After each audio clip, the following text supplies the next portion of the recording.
Hello friends, welcome to our match preview of match number 35 GT बनाम DC Ahmedabad में। काफ़ी interesting रहा है ग्राउंड। दोनों तरह के पिचेस हमने देखी हैं यहाँ पे। ब्लैक्सवेल था एमआई के अगेंस्ट, जहाँ पिच में बॉल ग्रिप करी फंसी। हमने प्रसिद्ध कृष्णा का एक बहुत ही शानदार डेमोन्स्ट्रेशन देखा जहाँ उन्होंने 4 ओवर 18 रन देके मैच का पूरा रुख ही बदल दिया। उतना फ्री स्कोरिंग ग्राउंड नहीं पिच नहीं लगी थी उस मैच में, बट जब रेड सॉइल मिला तो हमें 200 के पार स्कोर जाते भी दिखे हैं। तो थोड़ा ये देखना लायक होगा कि इस बार जीटी किस तरह की पिच देती है। अगर आप ब्लैक सॉइल देते हैं तो आपको पता है कि आप कुलदीप यादव, अक्षर, विपराज, मोहित शर्मा, इन तरह के प्लेयर्स को पिक्चर में ले आते हैं। और अगर आप रेड सॉइल देते हैं तब भी आपको पता है कि डीसी के पास एक अच्छी खासी तूफानी बैटिंग है।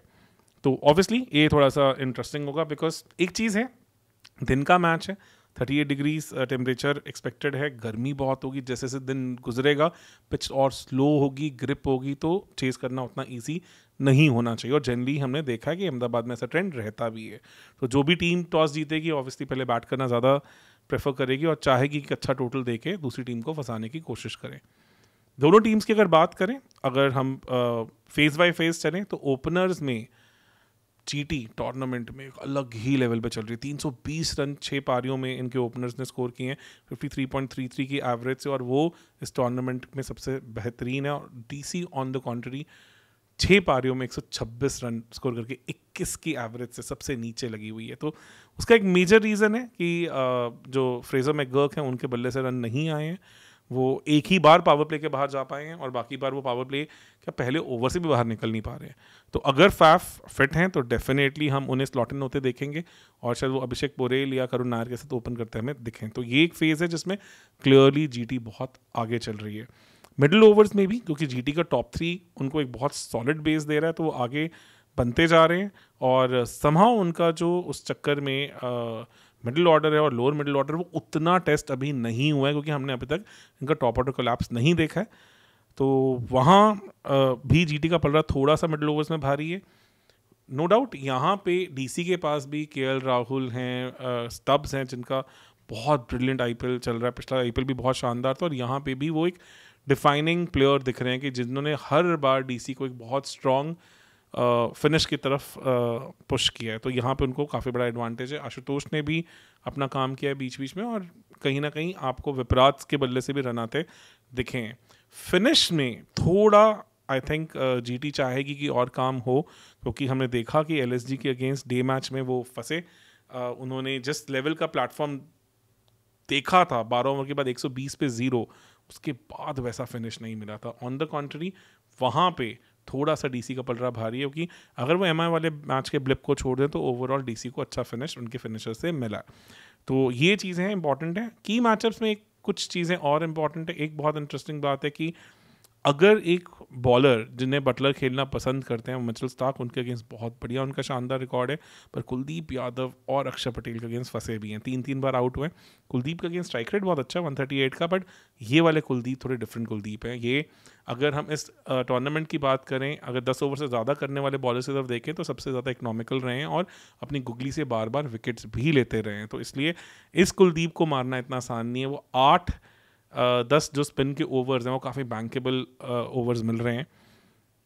वहीं पे अगर जीटी की बात करें, मैचअप्स की बात करें, तो केएल राहुल का मैचअप राशिद का अगेंस्ट अच्छा नहीं है। स्पिन पे जो लेग स्पिन है जनरली उस पर केएल फंसते हैं। 40 बॉलों में 47 रन मारे हैं और 3 बार उनके अगेंस्ट आउट भी हुए हैं। तो ये शायद थोड़ा इंटरेस्टिंग होगा, जिसपे केएल चाहेंगे कि इस रिकॉर्ड को इम्प्रूव करें, क्योंकि हमने देखा था करण शर्मा के अगेंस्ट भी वैसी बॉल पे केएल फंसे थे और आउट हुए थे। तो ये एक इंटरेस्टिंग कहानी हो सकती है। तो मिडिल ओवर्स में राशिद का फॉर्म थोड़ा सा दिखा है वापस आते हुए। रिपोर्ट्स भी हैं कि आशीष कपूर, जो कि इनके कोचिंग स्टाफ में जीटी ने, उन्होंने काफ़ी ज़्यादा काम किया राशिद के साथ। और जो बैक इंजरी के बाद उनकी वो जो पहना बल बॉल में कम दिखा, और जो बैटर्स भी उनको जनरली स्वीप कर रहे हैं, थोड़ा फुलर लेंथ करने की कोशिश कर रहे हैं, उन सब चीज़ों पे भी आई एम वेरी श्योर उन्होंने काम किया होगा। लेजेंड है, they can always make a come back, and अपनी इन चीज़ों पर उन्होंने अच्छा काम किया होगा। तो वो चीज़ भी इंटरेस्टिंग होगी और देखने लायक होगी कि हाँ किस तरह से एक इतना लेजेंडरी प्लेयर अपने को वापस लेके आ पाता है।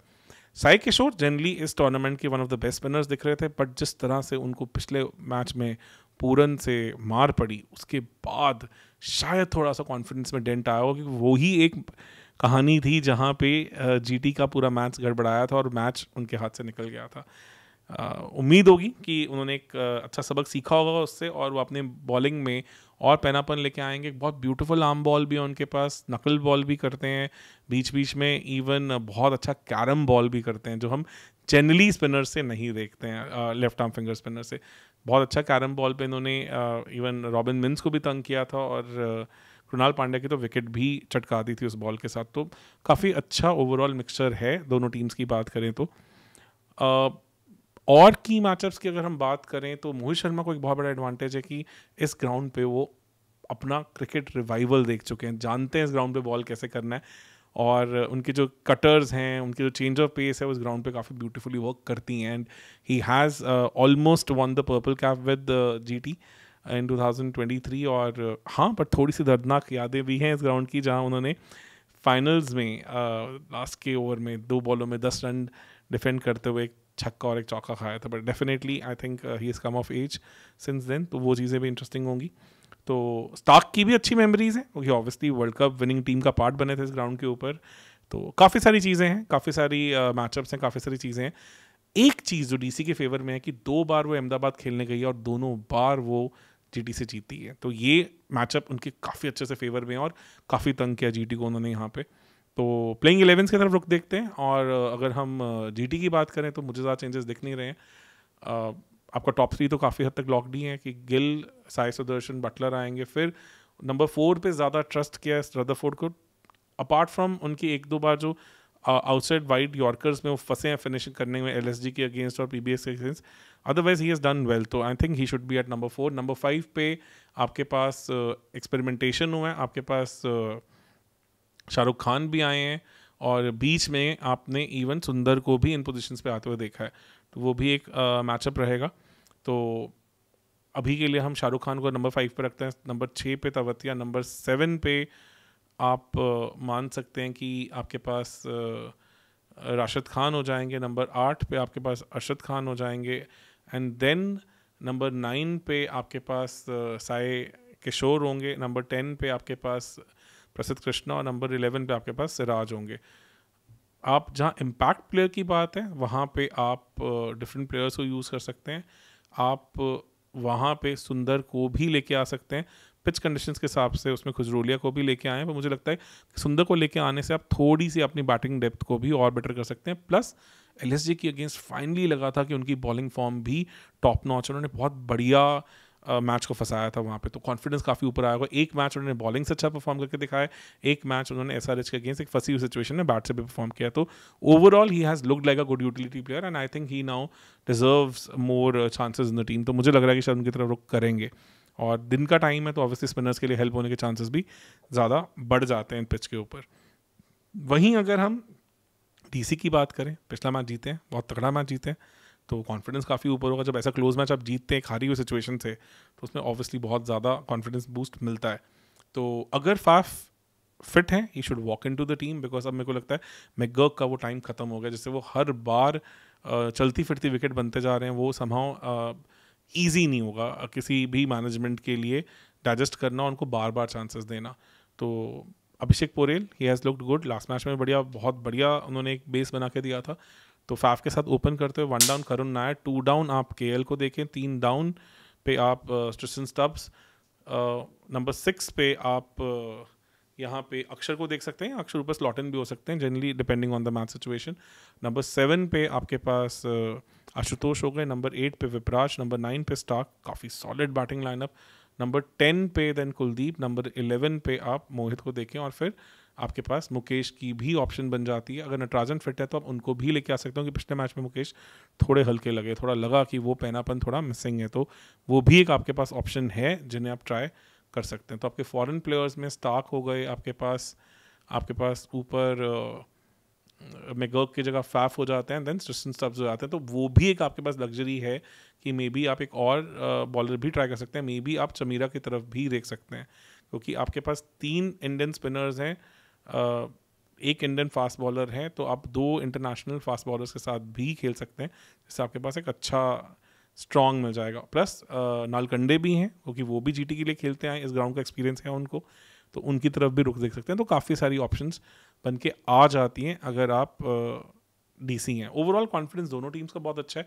एक टीम 6 में से 4 मैच जीत चुकी है जीटी, और दूसरी 6 में से 5 मैच जीत चुकी है। तो दोनों चाहेंगे कि they should finish this mid tournament on the high. तो ऑब्वियसली जहाँ तक मैचअप्स की बात है, मुझे नहीं लग रहा कि किसी भी टीम को बहुत मैसिव एडवांटेज है। डीसी भी अच्छी फॉर्म में है, जीटी घर में अच्छा खेलती है, पिच कंडीशंस को बहुत अच्छे से जानती है, और डे मैच में ड्यू का भी फैक्टर नहीं रहता, तो definitely you can bring in all those matchups even more effectively into play. तो looks like a very good contest and definitely कुछ चीज़ें अच्छी हैं कि सिराज ने पावर प्ले में बहुत इफेक्टिव बॉलिंग की है। खलील अहमद के साथ वो सबसे one of the effective most wicket taking bowlers में से हैं पावर प्ले में। तो वहाँ डीसी को ध्यान रखना होगा कि डीसी की स्टार्ट जनरली अच्छी नहीं रही है, बहुत ज़्यादा उनको मिडिल ऑर्डर पे और लोअर मिडिल ऑर्डर पे डिपेंड रहना पड़ा है। तो इन चीज़ों का भी उनको ध्यान रखना ज़रूरी है। और प्रसिद्ध की वो हार्ड लेंथ्स जो उन्होंने रेड सॉइल विकेट पे पेसअप बॉल्स की और ब्लैक सॉइल विकेट पे चेंज ऑफ पेस दिखाया, बहुत ब्रिलियंट लगे हैं। तो overall some high quality cricket to be expected and looking forward to it. And please comment section में आप अपने inputs दें, because we learn a lot from that and really looking forward to that. Thank you.